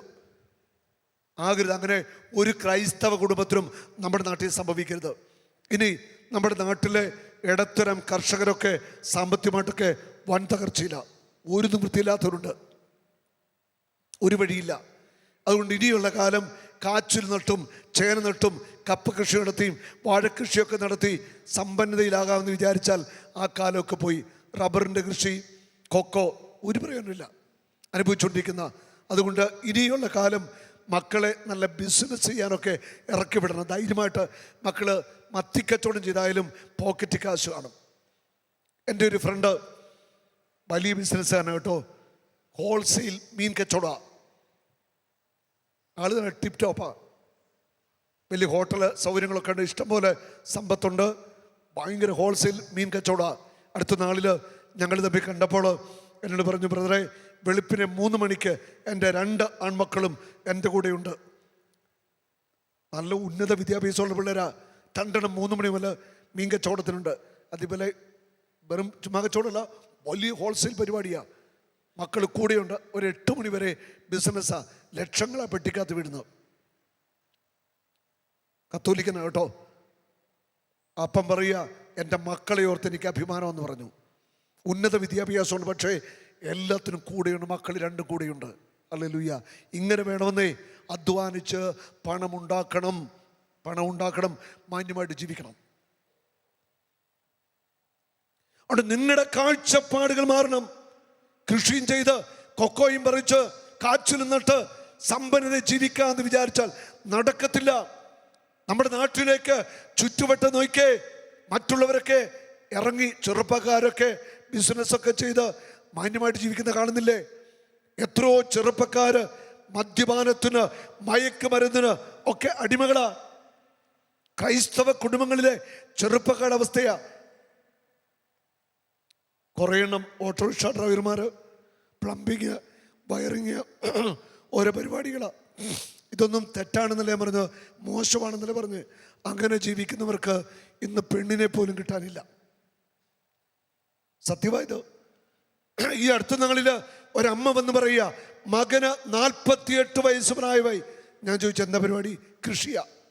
ഇതുവരെ കല്യാണം കഴിച്ചിട്ടില്ല, ഒറ്റ പെണ്ണുങ്ങൾക്കും വേണ്ട. ഹല്ലേലൂയ. മറ്റൊരമ്മ വന്നിട്ട് പറയുന്നു, മകന് 52 വയസ്സ് പ്രായം. ഞാൻ ചോദിച്ചു, എന്താ ജോലി? ഓട്ടോറിക്ഷയ. കല്യാണം കഴിച്ചിട്ടില്ല, ഒറ്റ ഒരുത്തം പെണ്ണ് കൊടുക്കില്ല. ഞാൻ തമാശ പറയുന്നല്ല. നമ്മുടെ പെൺകുട്ടികളൊക്കെ നേഴ്സിങ്ങും അതും ഇതൊക്കെ പഠിച്ച് നല്ല വിദ്യാഭ്യാസം കിട്ടി ജോലിയായി അവർ അവിടെ ആ കാര്യം നോക്കുക. അവർക്ക് നല്ല വിദ്യാഭ്യാസം ഉള്ളവരെ വേണം. അവരങ്ങനെ ചിന്തിക്കുന്നതിൽ തെറ്റൊന്നുമില്ല. അല്ലല്ല. അപ്പോൾ ഈ അപകടകരമായ പോക്ക് പോയാൽ ശരിയാവത്തില്ല. അതുകൊണ്ട് മാതാപിതാക്കന്മാരുടെ കണ്ണുകൾ തുറക്കണം. മക്കള് എന്തെങ്കിലുമൊക്കെ തൊഴിലൊക്കെ ചെയ്തെങ്കിൽ മാത്രമേ കയ്യിൽ കാശ് കാണത്തുള്ളൂ. കൃഷിക്കാരൻ്റെ കയ്യിൽ അവനെന്നും കഷ്ടപ്പാടാണ്. അവന് ആവശ്യത്തിന് പൈസ ഇല്ല. പിന്നെ ബാങ്ക് ലോണ് ഒരു വശത്ത്. ശരിയാണോ? ആണോ? ഈ കഴിഞ്ഞ ആഴ്ച ഏകദിനം കൂടാമെന്ന ഒരമ്മ വന്നിട്ട് പറയുക, ജപ്തിയാണ് വീടും സ്ഥലവും. മക്കളെ UK വിട്ടതാ. മക്കളെ 2 എണ്ണം UK വിട്ടതാ. ഇപ്പൊ വീടും സ്ഥലം ജപ്തിയാ. അടയ്ക്കാൻ ഒരു നിവൃത്തിയില്ല. ബാങ്കുകാരെ കൊണ്ടുപോകും. ഇങ്ങനെ നമ്മുടെ ഒത്തിരി മാതാപിതാക്കന്മാർ മക്കളെ കാനഡയ്ക്കും UK-ക്കും ഒക്കെ വിട്ടിട്ട് ഇതേ വലിയ പ്രതിസന്ധിയിൽ കടന്നു പോകുന്ന ധാരാളം പേരുണ്ട്. നന്നായിട്ട് മാതാപിതാക്കന്മാർ ചിന്തിച്ച് തീരുമാനമെടുക്കണം. ശരിക്കും ആലോചിച്ച് തീരുമാനമെടുത്ത് വേണം ഓരോ കാര്യങ്ങൾ ചെയ്യുവാനായിട്ട്. പ്രത്യേകിച്ച് സാമ്പത്തിക കാര്യങ്ങളിൽ അച്ചടക്കമില്ലെങ്കിൽ നമ്മൾ തീർന്നു പോകും. ഈ സമൂഹത്തിൽ നമുക്ക് നിലനിൽപ്പില്ലാതെ പോകും. തമാശ പറയുന്നല്ല. ഈ സമൂഹത്തിൽ നമുക്ക് നിലനിൽക്കണമെങ്കിൽ നമുക്ക് സമ്പത്ത് വേണം. വേണ്ടേ? വേണ്ടേ? ഹല്ലേലൂയ. അതുകൊണ്ട് മൊത്തത്തിൽ ആകമാനം നമ്മുടെ ഈ സമൂഹത്തിൻ്റെ സാഹചര്യവും നമ്മുടെ കുടുംബത്തിൻ്റെ സാഹചര്യവും ചുറ്റുപാടൊക്കെ കണ്ണു തുറന്ന് കണ്ടിട്ട് നന്നായിട്ടൊന്ന് മാതാപിതാക്കന്മാർ ചിന്തിക്കണം. ചെറുപ്പക്കാർ നന്നായിട്ട് ചിന്തിക്കണം. ചെറുപ്പക്കാർ അലസരായിട്ട് തോന്നിവാസം നടന്നിട്ട് കാര്യമില്ല, നന്നായിട്ട് അധ്വാനിക്കണം. ഇസഹാക്ക് ക്രമേണ സമ്പന്നനായിക്കൊണ്ടിരുന്നു. ഫിലിസ്ത്യർക്ക് അവനോട് അസൂയ തോന്നുന്ന വിധം, നിന്റെ നാട്ടില് നിന്നോട് നാട്ടുകാർക്ക് അസൂയ തോന്നുന്ന വിധം ദൈവത്തിന് നിന്നെ സാമ്പത്തികമായിട്ട് ഉയർത്താനായിട്ട് സാധിക്കും. നാട്ടുകാർക്ക് നിന്നോട് അസൂയ തോന്നുന്ന വിധം ദൈവം നിന്നെ സാമ്പത്തികമായിട്ട് ഉയർത്തും. അതിനെന്താ ചെയ്യേണ്ടത്? അതിനെന്ത് ചെയ്യണം? അതിന് വഴി പറഞ്ഞുതരാം. ഹല്ലേലൂയ. നമ്മൾ വായിക്കുന്നു ജോഷുവയുടെ പുസ്തകത്തില് 1-ാം അധ്യായത്തിന്റെ 8-ാമത്തെ വചനം. ന്യായപ്രമാണ ഗ്രന്ഥം എപ്പോഴും നിന്റെ അധരത്തിൽ ഉണ്ടായിരിക്കണം, അതിൽ എഴുതിയിരിക്കുന്നതെല്ലാം പാലിക്കാൻ നീ ശ്രദ്ധിക്കണം. വിശുദ്ധ ബൈബിളില് വചനങ്ങൾ വായിക്കണം, അത് പഠിക്കണം, അത് ധ്യാനിക്കണം. അടുത്തത് ശ്രദ്ധിച്ചോ, അതിനെക്കുറിച്ച് രാവും പകലും നീ ധ്യാനിക്കണം. ദൈവത്തിന്റെ വചനം രാവും പകലും നീ ധ്യാനിക്കണം. ബാക്കി പറയുന്നു, അപ്പോൾ നീ അഭിവൃദ്ധി പ്രാപിക്കുകയും വിജയം വരിക്കുകയും ചെയ്യും. അഭിവൃദ്ധി പ്രാപിക്കുവാൻ, ഉയർച്ച പ്രാപിക്കുവാൻ നിങ്ങൾ ചെയ്യേണ്ടത് നിരന്തരമായിട്ട് രാവും പകലും ദൈവത്തിന്റെ വചനം നിങ്ങൾ ധ്യാനിക്കണം. ഹല്ലേലൂയ, ഹല്ലേലൂയ. അമേരിക്കയിലെ ഒരു പ്രമുഖ ഭക്ഷണ ശൃംഖലയാണ് ഈ മാക്ഡൊണാൾഡ്സ് പോലെയൊക്കെയുള്ള ഒരു വലിയ ഒരു ഭക്ഷണ ശൃംഖലയാണ് ചിക്ഫലെ എന്ന് പറയും. അവര് കത്തോലിക്കരാണ്, ലോകത്തിലാകമാനം വലിയ സമ്പന്നരാണ്. അങ്ങനെ അവരുടെ ബിസിനസ് മുന്നേറുന്നു. പക്ഷെ അവരുടെ കട ഞായറാഴ്ച തുറക്കത്തില്ല. ഞാൻ US പലതവണ പോയിട്ടുണ്ട്. ഒരു പ്രാവശ്യം ഇന്നപ്പോഴാണ് അവിടെ കയറി ഭക്ഷണം കഴിച്ചു. അന്നേരമാണ് അവരെക്കുറിച്ച് അറിയുന്നത്. നല്ല ഒന്നാം തരം ഭക്ഷണമാണ്. ഞായറാഴ്ച ദിവസം അവരുടെ ഒറ്റ കടകൾ പോലും അമേരിക്കയിലല്ല, ലോകത്തിൽ ഒരിടത്തും തുറക്കത്തില്ല. ഒരു കത്തോലിക്കൻ്റെതാണ് ആ ചിക്ഫലെ എന്ന് പറയുന്ന ആ ഭക്ഷണ ശൃംഖല. ഞായറാഴ്ച സാബത്താണ്. അന്നവർ ദൈവത്തെ ആരാധിക്കണം, അവര് പ്രാർത്ഥിക്കണം, ദൈവത്തിന്റെ വചനം വായിക്കണം. അതുകൊണ്ട് തന്നെ അതിഭയങ്കരമായിട്ട് അവരുടെ ബിസിനസ് അങ്ങോട്ട് വളർന്നുകൊണ്ടിരിക്കുകയാണ്. സാമ്പത്തികമായിട്ട് വലിയ രീതിയിൽ അവർ ഉയരുകയാണ്. ഞാൻ മനസ്സിലാക്കിയത്തോളം അവരുടെ സമ്പത്തിൻ്റെ 10% അവർ ദൈവവേലയ്ക്ക് കൊടുക്കുന്നുവെന്നാണ് ഞാൻ അറിഞ്ഞത്. അതുപോലെ അവർ ദൈവത്തിന് വേണ്ടി കൊടുക്കുകയാണ്. നമ്മുടെ സമ്പത്ത് നമ്മൾ പങ്കുവെക്കണം. അധ്വാനിച്ച് ഉണ്ടാക്കിയാൽ മാത്രം പോരാ, ദൈവരാജ്യ ശുശ്രൂഷയ്ക്ക് വേണ്ടി, കർത്താവിന് വേണ്ടി നിങ്ങളുടെ സമ്പത്ത് നിങ്ങൾ കൊടുക്കുമ്പോൾ നിങ്ങൾ അനുഗ്രഹിക്കപ്പെടുന്നത്. അഭിവൃദ്ധി വേണോ? രാവും പകലും ദൈവത്തിന്റെ വചനം നിങ്ങൾ ധ്യാനിക്കണം. ഹല്ലേലൂയ. രാവും പകലും ദൈവത്തിന്റെ വചനം ധ്യാനിച്ചോ, നിങ്ങൾക്ക് വേണ്ടതെല്ലാം കർത്താവ് ധാരാളമായിട്ട് സമർത്ഥമായിട്ട് നൽകും. 2 കരമുയർത്തി ഒന്ന് സ്തുതിക്കാമോ? ഹല്ലേലൂയ, ഹല്ലേലൂയ, ഹല്ലേലൂയ. യേശുവേ, യേശുവേ, ഹല്ലേലൂയ. അപ്പോൾ അബ്രാഹാം സമ്പന്നനായിരുന്നു, ഇസഹാക്ക് സമ്പന്നനായിരുന്നു. ഇസഹാക്കിന്റെ മകനായ യാക്കോബ് അല്ലേ അനുഗ്രഹം മേടിച്ചു ചേട്ടനെ, അല്ലേ ചേട്ടൻ നിന്ന് അനുഗ്രഹം സൂത്രത്തിൽ മേടിച്ചു. വേണ്ട അപ്പന് നല്ല ഇറച്ചിയൊക്കെ കറി വെച്ച് കൊടുത്തിട്ട് അപ്പൻ്റെ കയ്യിൽ നിന്ന് അനുഗ്രഹം മേടിച്ചിട്ട് സ്ഥലം വിട്ടു. അമ്മ പറഞ്ഞു വിട്ടോളാൻ പറഞ്ഞു, നിന്നെ അല്ലെങ്കിൽ സഹോദരൻ കൈകാര്യം ചെയ്യും. അങ്ങനെ ഓടി ലാബാനിലേക്ക് പോയി. പിന്നെ അവിടെ പോയുള്ള കഷ്ടപ്പാടൊക്കെ നമുക്കറിയാം. ഒത്തിരി കഷ്ടപ്പെട്ടു. പിന്നെ അവസാനം അവിടെ നിന്ന് തിരിച്ചൊരു വരവുണ്ട്, യാക്കോബിൻ്റെ വരവ്. 32-ാം അധ്യായം ഉൽപ്പത്തി 32:10. അബ്രാഹത്തിൻ്റെയും ഇസഹാക്കിൻ്റെ ദൈവമേ, നിന്റെ നാട്ടിലേക്ക്, നിന്റെ ചാർച്ചക്കാരുടെ അടുത്തേക്ക് തിരികെ പോകുക. ഞാൻ നിനക്ക് നന്മ ചെയ്യുമെന്ന് അളിച്ചത് കർത്താവേ, അങ്ങ് ഈ ദാസനോട് കാണിച്ച കാരുണ്യത്തിനും വിശ്വസ്തതയ്ക്ക് ഞാൻ ഒട്ടും അർഹനല്ല. കേവലം, ഇവിടെ യാക്കോബ് പറയുകയാണ്, കേവലം ഒരു വടിയുമായിട്ടാണ് ഞാൻ ജോർദാൻ കടന്നത്. ഇപ്പോഴിതാ ഞാൻ 2 ഗണമായിട്ട് വർദ്ധിച്ചിരിക്കുന്നു. ഭാര്യ, മക്കൾ, ആടുമാടുകൾ, സമ്പത്ത്. വലിയ സമ്പന്നനായിട്ടാണ് യാക്കോബ് കടവ് അക്കരെ കിടക്കുന്നത്. ഹല്ലേലൂയ. വലിയ സമ്പന്ന. അവിടെ പറയുക, ഒരു കേവലം ഒരു വടിയുമായിട്ടാണ് ഞാൻ ജോർദാൻ കിടന്നത്. ഇന്ന് ഞാൻ വലിയ സമ്പന്നനാണ്. യാക്കോബ് എന്ന ഒരു വ്യക്തിയുടെ പേര് ഇസ്രായേൽ എന്ന് മാറുകയാണ്. ഇസ്രായേൽ എന്ന രാജ്യം, ആ രാജ്യത്തിൻ്റെ പേര് ശരിക്കും യാക്കോബിൽ നിന്ന് ഉള്ളത് തന്നെയാണ്. അത് യാക്കോബ് സമ്പന്നനായിരുന്നു. ബൈബിളിട്ട് വായിച്ചേ, യാക്കോബിൻ്റെ മകനായ പൂർവ്വ ജോസഫ് ഒത്തിരിയേറെ സഹനങ്ങളിലൂടെ കടന്നുപോയി. സഹനം ഉറപ്പാകട്ടോ. നമ്മുടെ ജീവിതത്തിൽ സഹനങ്ങളുണ്ടാകും, തകർച്ചകളുണ്ടാകും, രോഗങ്ങളുണ്ടാകും, കഷ്ടത ഉണ്ടാകും. ഈ സഹനത്തെ ആത്മധൈര്യത്തോടെ പ്രാർത്ഥനയിലൂടെ നമ്മൾ അതിജീവിക്കണം. സഹനത്തെ കണ്ട് നമ്മൾ ഭയപ്പെട്ടു നിന്നിട്ട് ഒരു കാര്യമില്ല. സഹനത്തെ നമ്മൾ തോൽപ്പിക്കണം. സഹനത്തെ നമ്മൾ പരാജയപ്പെടുത്തണം. ഹല്ലേലൂയ. സഹനത്തിന് മുൻപിൽ ചങ്കി വിരിച്ചു നിൽക്കാൻ നമുക്ക് സാധിക്കണം. ഹല്ലേലൂയ, ഹല്ലേലൂയ, ഹല്ലേലൂയ.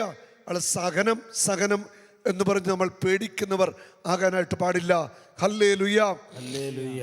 യാക്കോബിന്റെ മകൻ ജോസഫ് കാരാഗ്രഹത്തിൽ കിടന്നു. സഹോദരങ്ങൾ പൊട്ടക്കിണറ്റിലിട്ടു. ഒക്കെ നമുക്കറിയാം. ഒത്തിരി സഹിച്ചു. അവസാനം ഈ ജോസഫ് ഈജിപ്തിന്റെ അധിപനായിട്ട് മാറി. ഹല്ലേലൂയ. ഈജിപ്തിന്റെ അധിപനായിട്ട് മാറുക. ഫറവോയുടെ സ്വപ്നം വ്യാഖ്യാനിച്ചു കൊടുത്തു. നമ്മൾ വായിക്കുന്നുണ്ട്, ഉൽപ്പത്തി 41 പറയുന്നത്, ജോസഫ് ഈജിപ്തിന്റെ അധിപൻ. ദൈവത്തിന്റെ ആത്മാവ് കുടികൊള്ളുന്ന ഇവനെ പോലെ മറ്റൊരു മനുഷ്യനെ കണ്ടെത്താൻ നമുക്ക് കഴിയുമോ? ഉൽപ്പത്തി 41:41 വചനം.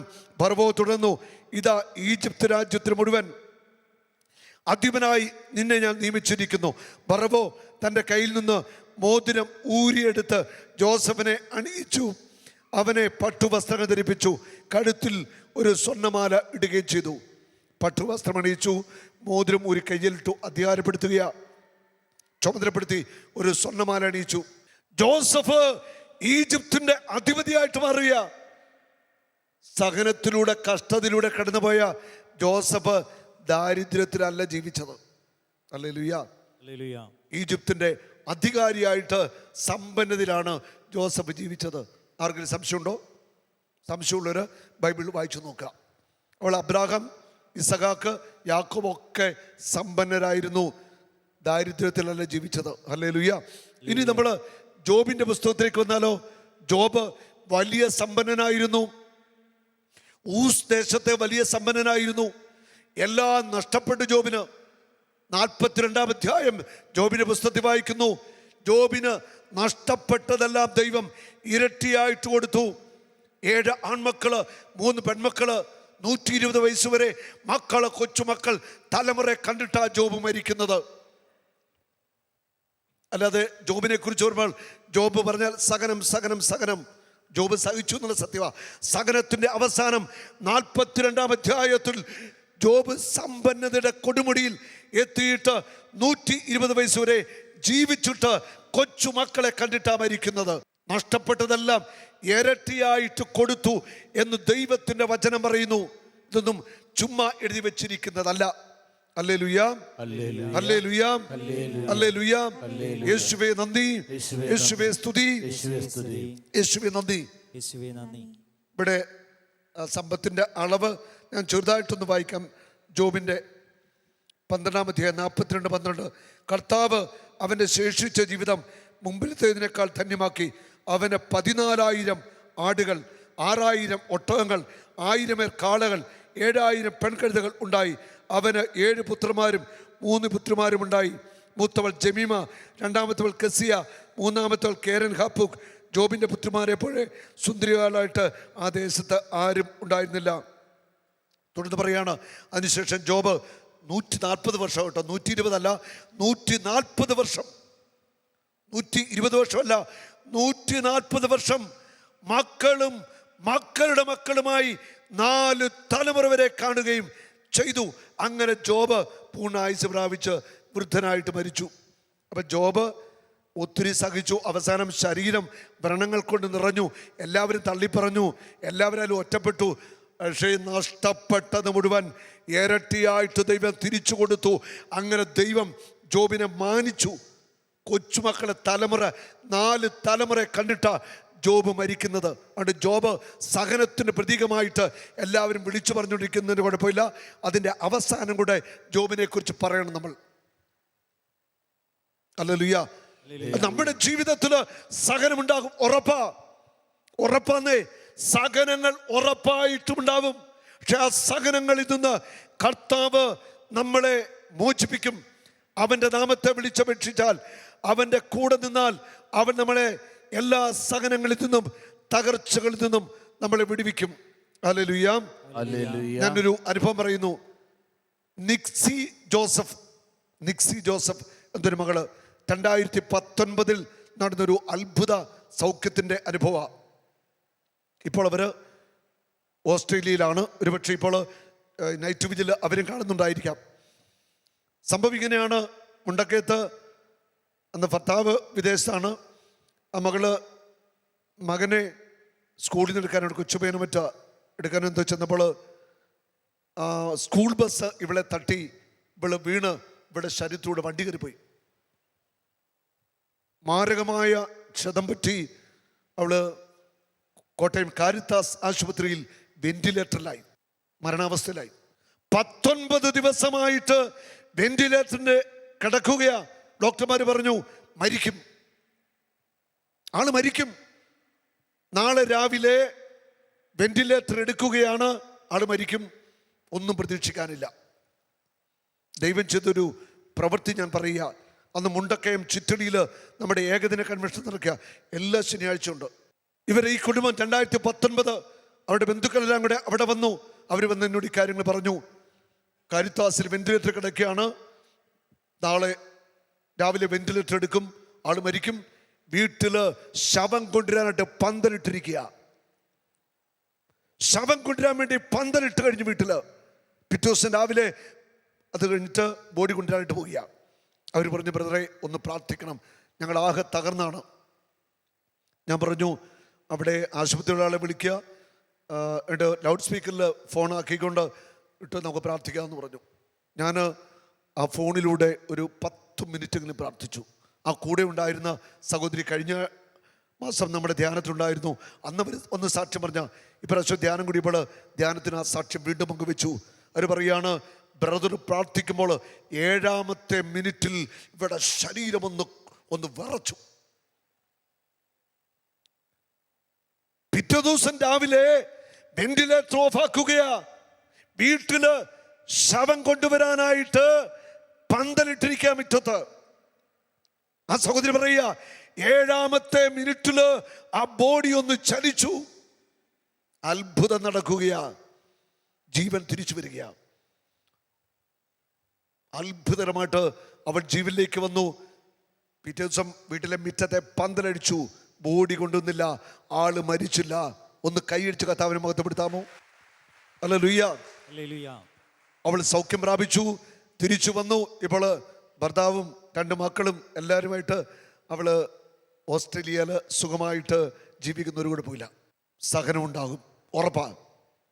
രോഗമാകാം, അപകടമാകാം, കടബാധി എന്തുവായിക്കോട്ടെ. ഈ സഹനത്തിൻ്റെ മേൽ ദൈവത്തിൻ്റെ ശക്തി ഇറങ്ങി വരും. അതുകൊണ്ട് മനസ്സ് തകർന്ന ഒരു ചിന്ത പാടില്ല നമുക്ക്. ഏതു സഹനങ്ങളെയും അതിജീവിക്കുവാൻ ദൈവത്തിൻ്റെ ആത്മാവ് നമുക്ക് ബലം നൽകും. നിന്റെ സകല അപമാനത്തെയും കർത്താവ് നീക്കിക്കളയുമെന്ന ഒരു വചനമുണ്ട്. ഹല്ലേലൂയ. യെശയ്യാ പ്രവാചകന്റെ പുസ്തകത്തില് ഇപ്രകാരം പറയുന്നു. 25-ാമത്തെ അധ്യായത്തില് 8-ാമത്തെ തിരുവചനമാണത്.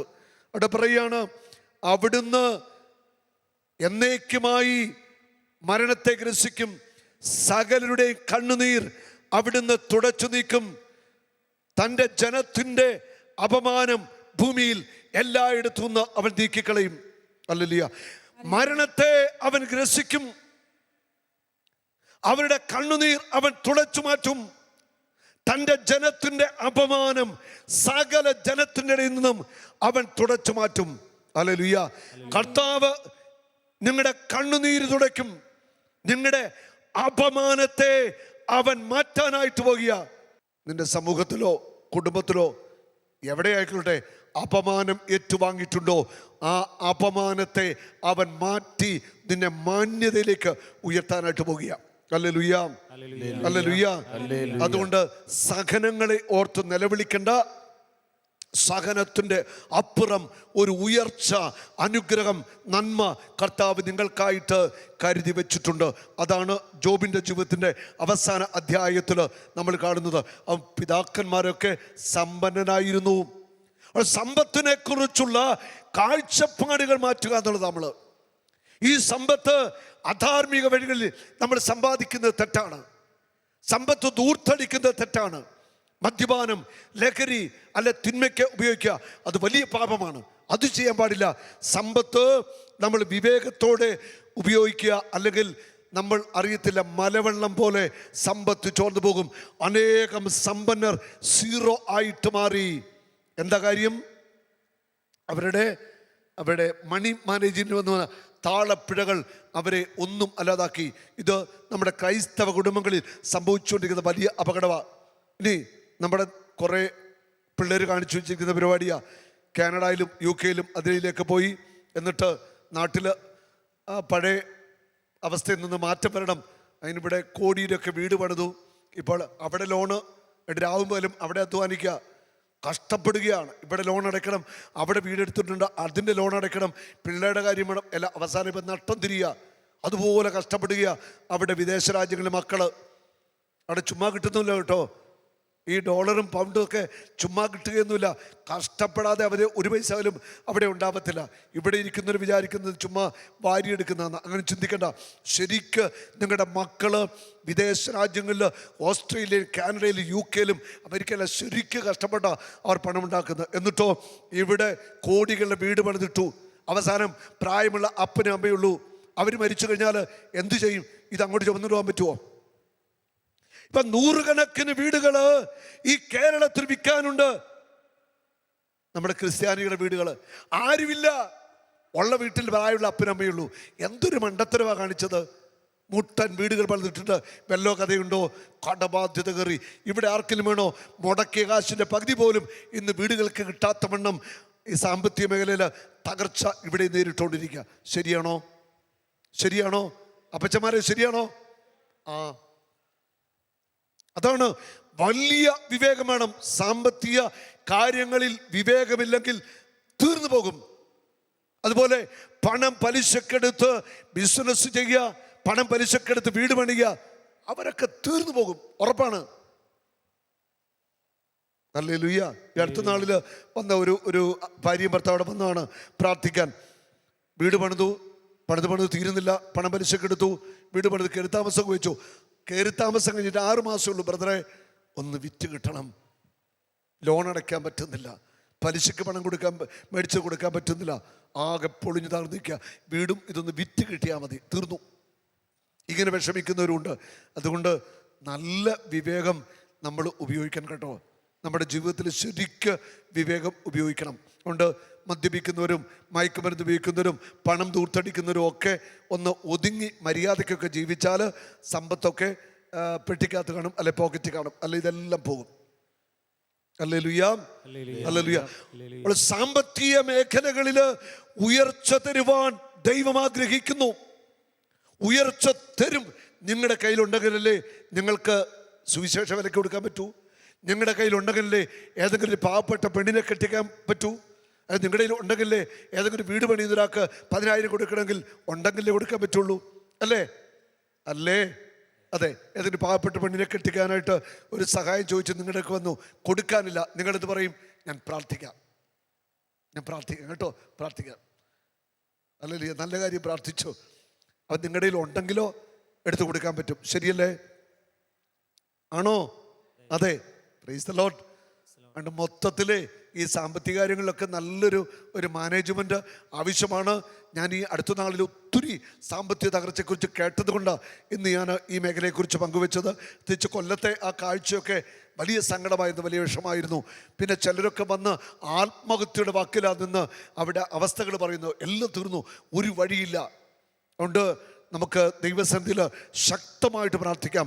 സാമ്പത്തിക മേഖലയിൽ വലിയ ഒരു ഉയർച്ച എല്ലാവർക്കും ഉണ്ടാവണം. എല്ലാവർക്കും വലിയൊരു സാമ്പത്തിക ഉയർച്ച ഉണ്ടാവണം. ക്രൈസ്തവ കുടുംബങ്ങൾ മാന്യമായിട്ട് ജീവിക്കണം. ദാരിദ്ര്യത്തിൽ ജീവിക്കരുത്.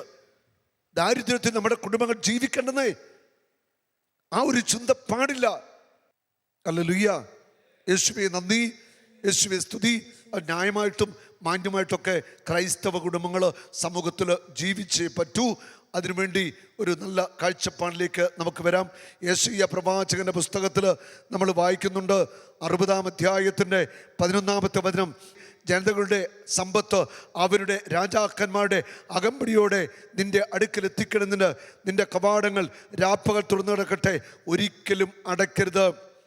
ജനതകളുടെ സമ്പത്ത് അവരുടെ രാജാക്കന്മാരുടെ അകമ്പടിയോടെ നിന്റെ അടുക്കൽ എത്തിക്കുന്നതിന് നിന്റെ കവാടങ്ങൾ തുറന്നു കിടക്കട്ടെ, ഒരിക്കലും അടയ്ക്കരുത്.